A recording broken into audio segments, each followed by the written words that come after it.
Un déséquilibre dans la configuration du système du personnel paramédical au début de leur carrière, voilà de quoi se plaint le secrétaire général des paramédicaux. Selon lui, ils sont des centaines à ne pas percevoir leur salaire ni l'attribution de leur statut, comme le dicte le décret présidentiel réglementé.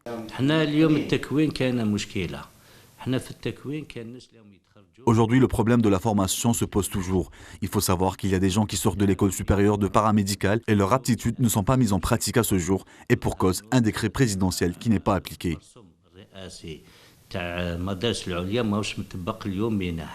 Selon Rachi Youssef, cela se passe sous les yeux du secteur concerné et qu'aucun responsable n'a bougé le petit doigt face à ce laisser-aller et qui risque d'empirer.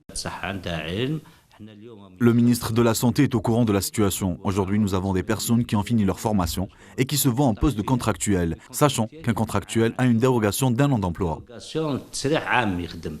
Une situation qui affecte négativement l'emploi des infirmiers et des infirmières qui débutent leur carrière et qui se voient privés de leur salaire pendant près d'1 an et par-dessus tout ayant le statut de contractuel après 1 an de service.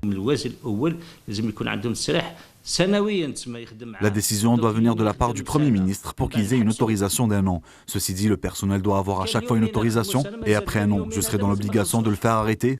Sachant qu'il y a des personnes qui ont travaillé pendant 1 an et n'ont pas été payées. Et vous savez pourquoi? C'est parce que le décret n'a pas été appliqué au sein de la direction du ministère de la Santé. Il faudra donc que les responsables du secteur prennent les choses en main afin de résoudre et de reconsidérer le statut du personnel, afin qu'ils perçoivent leur salaire comme il a été convenu sur le décret administré par le ministère, mais qui n'est toujours pas appliqué.